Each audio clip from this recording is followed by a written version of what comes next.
ನಮಸ್ಕಾರ. Republic Kannada digital ಮೀಡಿಯಾಗೆ ಸ್ವಾಗತ. ನಾನು ವೀರೇಶ್ ಶಿವಾನಂದ್ ಅಂಬಿ. ವೀಕ್ಷಕರೇ, ಇಸ್ರೇಲ್ ವಿರುದ್ಧ ಇಸ್ಲಾಮಿಕ್ ನ್ಯಾಟೋ ರಚನೆ ಬಗ್ಗೆ ಮಾತುಕತೆ ನಡೆಯುತ್ತಿರುವಾಗಲೇ ಯುದ್ಧದ ಆರ್ಥಿಕತೆಯನ್ನ ಚೇಂಜ್ ಮಾಡುವಂತಹ ಕ್ರಾಂತಿಕಾರಿ ಅಸ್ತ್ರವನ್ನ ಇದೀಗ ಇಸ್ರೇಲ್ ಜಗತ್ತಿನ ಮುಂದೆ ತೆರೆದಿಟ್ಟಿದೆ.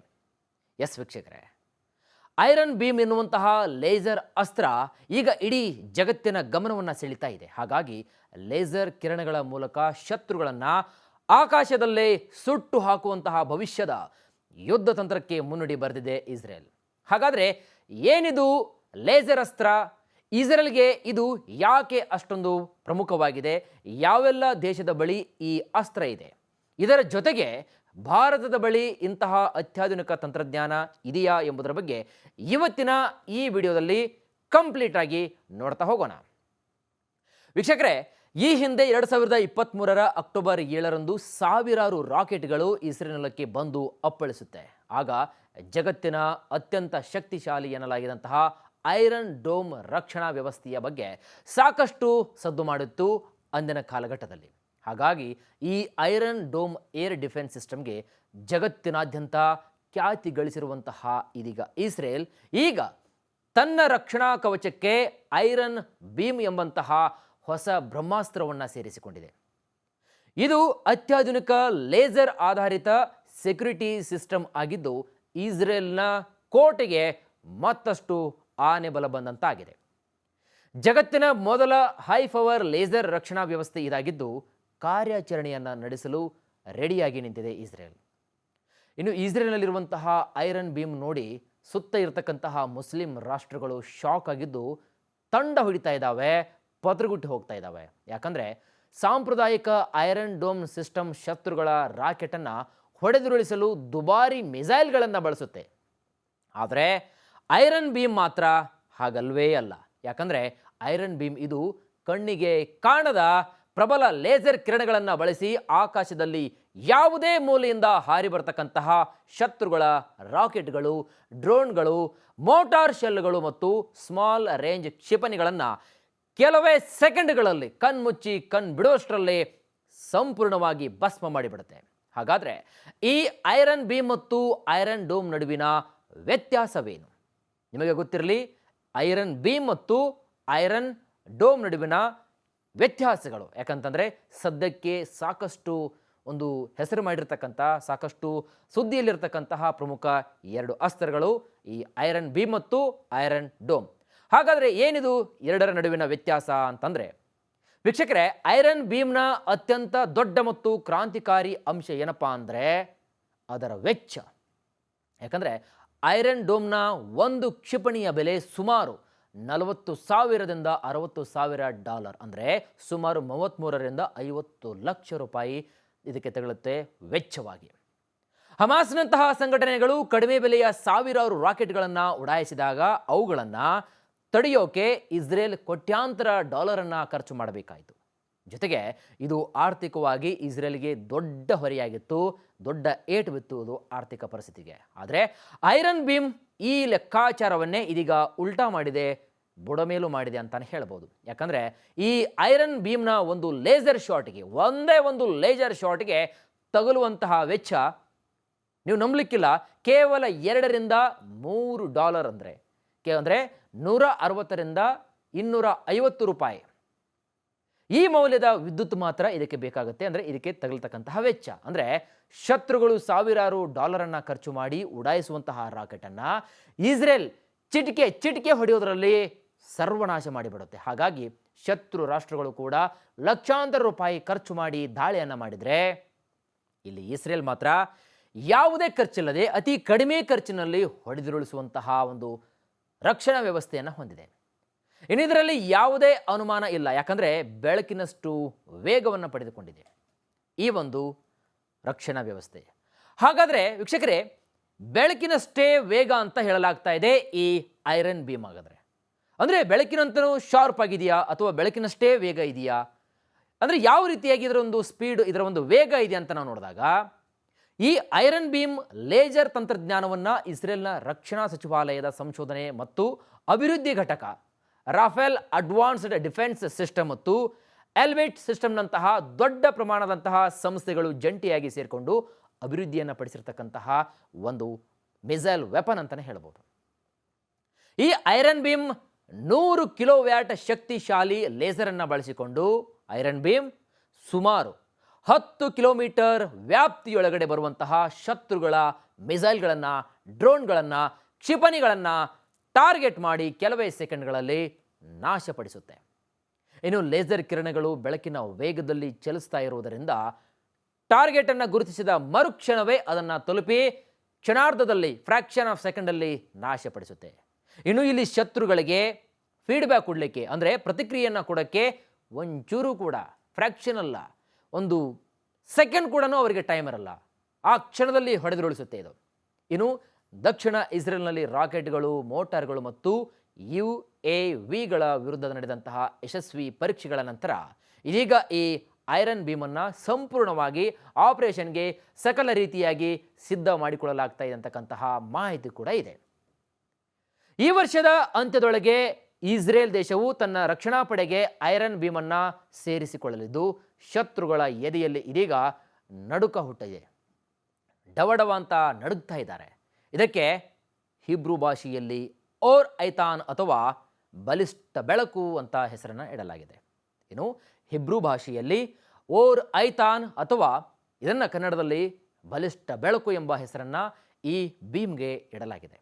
ಹಾಗಾದರೆ ಇಸ್ರೇಲ್ ಏರ್ ಡಿಫೆನ್ಸ್ ಸಿಸ್ಟಮ್ಗೆ ಅಥವಾ ಈ ಒಂದು ಸಿಸ್ಟಮ್ನ ಬಳಕೆಯಲ್ಲಿ ಯಾವೆಲ್ಲ ಬ್ರಹ್ಮಾಸ್ತ್ರಗಳಿವೆ ಹಾಗೂ ಅವುಗಳ ಕೆಪಾಸಿಟಿ, ಅವರ ರೇಂಜ್ ಎಷ್ಟಿರುತ್ತೆ ಅಂತ ಒಂದೊಂದಾಗಿ ನಾವು ನೋಡ್ತಾ ಹೋಗೋಣ. ವೀಕ್ಷಕರ, ಸಾಮಾನ್ಯವಾಗಿ ಸದ್ಯ ಇಸ್ರೇಲ್ನಲ್ಲಿ ಅಸ್ತಿತ್ವದಲ್ಲಿರುವಂತಹ ರಕ್ಷಣಾ ವ್ಯವಸ್ಥೆಗಳನ್ನು ಈಗ ಯಾವುದೇ ಕಾರಣಕ್ಕೂ ಬದಲಿಸುವುದಿಲ್ಲ ಅಂತ ಹೇಳಲಾಗಿದೆ. ಬದಲಾಗಿ ಅವುಗಳಿಗೆ ಇದೀಗ ಮತ್ತಷ್ಟು ಬಲವನ್ನು ತುಂಬಲಿಕ್ಕೆ ಇದರಲ್ಲಿ ಐರನ್ ಡೋಮ್ ಇದ್ದು 2 ರಿಂದ 70 ಕಿಲೋಮೀಟರ್ ವ್ಯಾಪ್ತಿಯಲ್ಲಿ ರಾಕೆಟ್ ಆಗಿರ್ಬೋದು, ಕ್ಷಿಪಣಿಗಳಾಗಿರ್ಬೋದು, ಇವುಗಳನ್ನು ಸಂಪೂರ್ಣವಾಗಿ ತಡೆಯುತ್ತೆ. ಇದಾದ ಬಳಿಕ ಡೇವಿಡ್ ಸ್ಲಿಂಗ್ಸ್ ಇದು ಒಂದು ಉಪಕರಣವು ಕೂಡ 40 ರಿಂದ 300 ಕಿಲೋಮೀಟರ್ ವ್ಯಾಪ್ತಿಯಲ್ಲಿ ಕ್ರೂಸ್ ಕ್ಷಿಪಣಿಗಳನ್ನು ನಾಶಪಡಿಸುತ್ತೆ. ಹಾಗಾಗಿ ಇದು ಕೂಡ ಇಸ್ರೇಲ್ನ ರಕ್ಷಣಾ ವ್ಯವಸ್ಥೆಯಲ್ಲಿ ಪ್ರಮುಖವಾದಂತಹ ಒಂದು ಪಾತ್ರವನ್ನು ಹೊಂದಿದೆ ಅಂತ ಹೇಳಬಹುದು. ಡೇವಿಡ್ ಸ್ಲಿಂಗ್ ಎಷ್ಟು 40 ರಿಂದ 300 ಕಿಲೋಮೀಟರ್ ವ್ಯಾಪ್ತಿಯ ಕ್ರೂಸ್ ಕ್ಷಿಪಣಿಗಳನ್ನು ಇದು ಸಂಪೂರ್ಣವಾಗಿ ನಾಶಪಡಿಸುತ್ತೆ. R02/3 ಇದು 90 ರಿಂದ 2400 ಕಿಲೋಮೀಟರ್ ವ್ಯಾಪ್ತಿಯಲ್ಲಿ ಖಂಡಾಂತರ ಕ್ಷಿಪಣಿಗಳನ್ನು ಅದರ ಹೊರಗೆ ಸಂಪೂರ್ಣವಾಗಿ ಇದು ಹೊಡೆದುರುಳಿಸುತ್ತೆ. ಈಗ ಅದಕ್ಕೆ ಐರನ್ ಬೀಮ್ ಸೇರಿಕೊಂಡಿದ್ದು 10 ಕಿಲೋಮೀಟರ್ಗಳ ಒಳಗಿನ ಶತ್ರುಗಳ ಎಲ್ಲ ಬೆದರಿಕೆಗಳನ್ನು ಅತ್ಯಂತ ಕಡಿಮೆ ವೆಚ್ಚದಲ್ಲಿ ಹೊಡೆದುರುಳಿಸುವಂತಹ ಇದನ್ನು ಸೇರ್ಪಡೆಗೊಳಿಸುವುದಾಗಿ ಇಸ್ರೇಲ್ ಅನೌನ್ಸ್ ಮಾಡಿದೆ. ಆ ಮೂಲಕ ಇದು ಸಾಮೂಹಿಕ ಡ್ರೋನ್ ದಾಳಿಗಳು ಮತ್ತು ರಾಕೆಟ್ ದಾಳಿಗಳನ್ನು ಕಂಪ್ಲೀಟಾಗಿ ಸರ್ವನಾಶ ಮಾಡುತ್ತೆ. ಹಾಗಾದರೆ ವೀಕ್ಷಕರೇ, ಈ ಐರನ್ ಬೀಮ್ನ ವಿಶೇಷತೆ ಏನು? ಇಸ್ರೇಲ್ನ ಬತ್ತಳಿಕೆಯಲ್ಲಿರ್ತಕ್ಕಂಥ ಈ ಐರನ್ ಬೀಮ್ನ ವಿಶೇಷತೆ ಏನಂತ ನಾವು ನೋಡಿದಾಗ, ಇದು ಅತ್ಯಂತ ಕಡಿಮೆ ವೆಚ್ಚದ ಒಂದು ಪ್ರಮುಖ ಅಸ್ತ್ರವಾಗಿದೆ. ಪ್ರತಿ ಶಾಟ್ಗೆ ಕೇವಲ $2 ರಿಂದ $3 ಖರ್ಚಾಗುತ್ತೆ ಈ ಐರನ್ ಬೀಮ್ಗೆ. ಇನ್ನು ಸಾಂಪ್ರದಾಯಿಕ ಕ್ಷಿಪಣಿಗಳಿಗಿಂತ ಸಾವಿರಾರು ಪಟ್ಟು ಇದು ಕಡಿಮೆ ವೆಚ್ಚವಾಗಿದೆ. ಜೊತೆಗೆ ಲೇಸರ್ ಕಿರಣಗಳು ಬೆಳಕಿನ ವೇಗದಲ್ಲಿ ಗುರಿಯನ್ನು ತಲುಪುವುದರಿಂದ ಬೆದರಿಕೆಗಳಿಗೆ ರಿಯಾಕ್ಟ್ ಮಾಡಲು ಕೂಡ ಯಾವುದೇ ಸಮಯ ಕೂಡ ಸಿಗಲ್ಲ, ಯಾವುದೇ ಸಿಗ್ನಲ್ ಕೂಡ ಇರಲ್ಲ.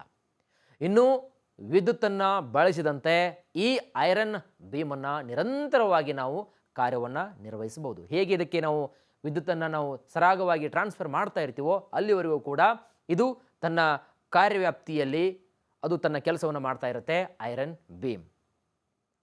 ಇನ್ನು ಕ್ಷಿಪಣಿಗಳಂತೆ ಈ ಐರನ್ ಬೀಮ್ ಕೂಡ ಮರುಲೋಡ್ ಮಾಡುವಂತಹ ಯಾವುದೇ ಅಗತ್ಯವಿಲ್ಲ.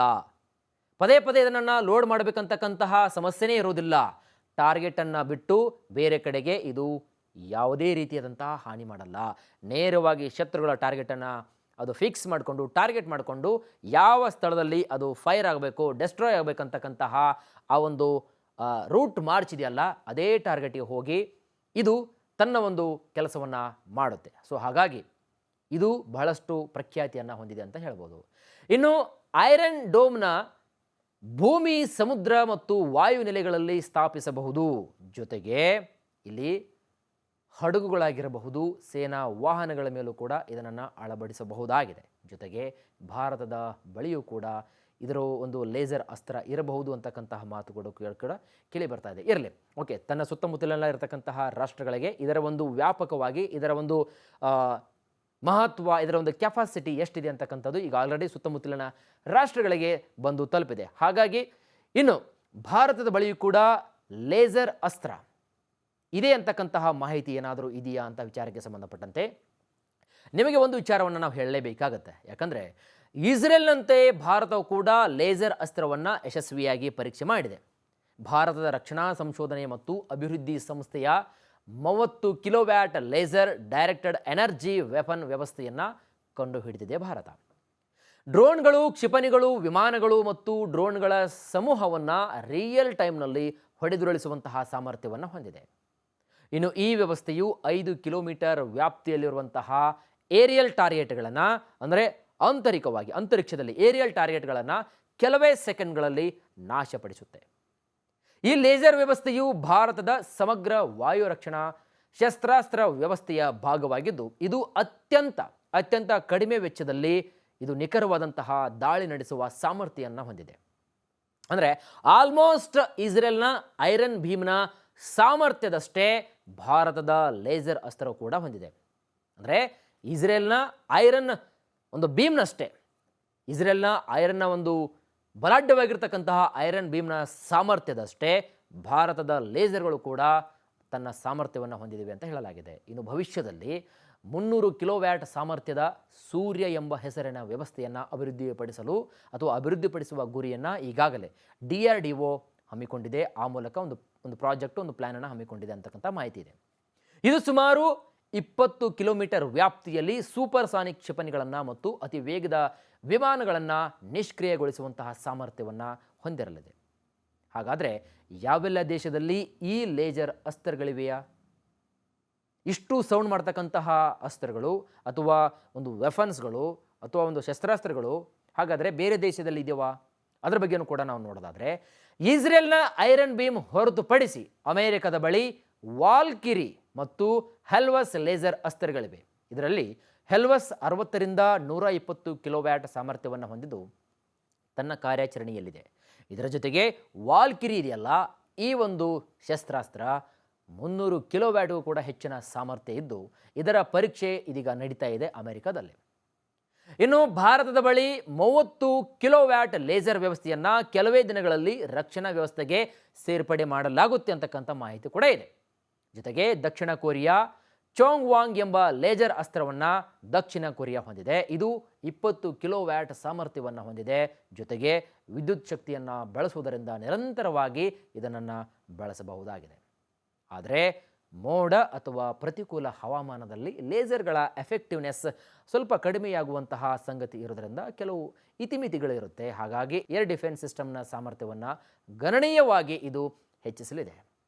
ಹಾಗಾಗಿ ಒಟ್ನಲ್ಲಿ ಐರನ್ ಭೀಮ್ ಕೇವಲ ಇಸ್ರೇಲ್ನ ರಕ್ಷಣಾ ಸಾಮರ್ಥ್ಯವನ್ನು ಹೆಚ್ಚಿಸುವುದಷ್ಟೇ ಅಲ್ಲದೆ ಜಾಗತಿಕ ರಕ್ಷಣಾ ತಂತ್ರಜ್ಞಾನದಲ್ಲಿ ಒಂದು ಹೊಸ ಚಾಪ್ಟರನ್ನೇ ಇದು ಶುರು ಮಾಡುತ್ತೆ ಕೂಡ. ಯಾಕಂದರೆ ಅಷ್ಟೊಂದು ಪ್ರಖ್ಯಾತಿಯನ್ನು ಹೊಂದಿದೆ, ಅಷ್ಟೊಂದು ಪರಿಣಾಮಕಾರಿಯಾಗಿದೆ, ಎಫೆಕ್ಟಿವ್ ಆಗಿದೆ. ಜೊತೆಗೆ ಭಾರತದಲ್ಲೂ ಕೂಡ ಇದರ ಬಗ್ಗೆ ಸಾಕಷ್ಟು ಉಪಯೋಗಗಳು, ಪ್ರಯೋಜನಗಳು ಕೂಡ ನಡೆಯುತ್ತವೆ ಎಂಬ ಮಾಹಿತಿ ಕೂಡ ಇದೆ. ಹಾಗಾಗಿ ಇದೀಗ ಇಸ್ರೇಲ್ನ ಬತ್ತಳಿಕೆಯಲ್ಲಿ ಈ ಒಂದು ವೆಫನ್ ಬಂದಿರೋದ್ರಿಂದ ಶತ್ರು ರಾಷ್ಟ್ರಗಳು ಇದೀಗ ಪತುರುಗುಟ್ಟಿ ಹೋಗ್ತಾ ಇದ್ದಾವೆ. ಸುತ್ತಮುತ್ತಲಿರ್ತಕ್ಕಂತಹ ಮುಸ್ಲಿಂ ರಾಷ್ಟ್ರಗಳ ಎದೆ ಇದೀಗ ಡವಡವ ಅಂತ ಇದೆ. ಸೊ ಹಾಗಾಗಿ ಇದಕ್ಕೆ ಸಂಬಂಧಪಟ್ಟಂತೆ ಈ ವಿಡಿಯೋ ಬಗ್ಗೆ ನಿಮಗೆ ಏನು ಅನಿಸುತ್ತೆ, ನಿಮ್ಮ ಅಭಿಪ್ರಾಯವನ್ನು ಕಾಮೆಂಟ್ ಮುಖಾಂತರ ತಿಳಿಸಿ ಅಂತ ಹೇಳ್ತಾ, ಲೈಕ್ ಮಾಡಿ, ಶೇರ್ ಮಾಡಿ, ಹಾಗೂ ಮತ್ತಷ್ಟು ಅಪ್ಡೇಟ್ಸ್ಗಳಿಗಾಗಿ ನಮ್ಮ ರಿಪಬ್ಲಿಕ್ ಕನ್ನಡ ಚಾನಲ್ಗೆ ಸಬ್ಸ್ಕ್ರೈಬ್ ಆಗಿ ಅಂತ ಹೇಳ್ತಾ ಮತ್ತೆ ಮುಂದಿನ ವಿಡಿಯೋದಲ್ಲಿ ನಿಮ್ಮನ್ನು ಭೇಟಿಯಾಗ್ತೀನಿ. ನೋಡ್ತಾ ಇರಿ ರಿಪಬ್ಲಿಕ್ ಕನ್ನಡ, ಇದು ನಿಮ್ಮ ಧ್ವನಿ. ಜೈ ಹಿಂದ್.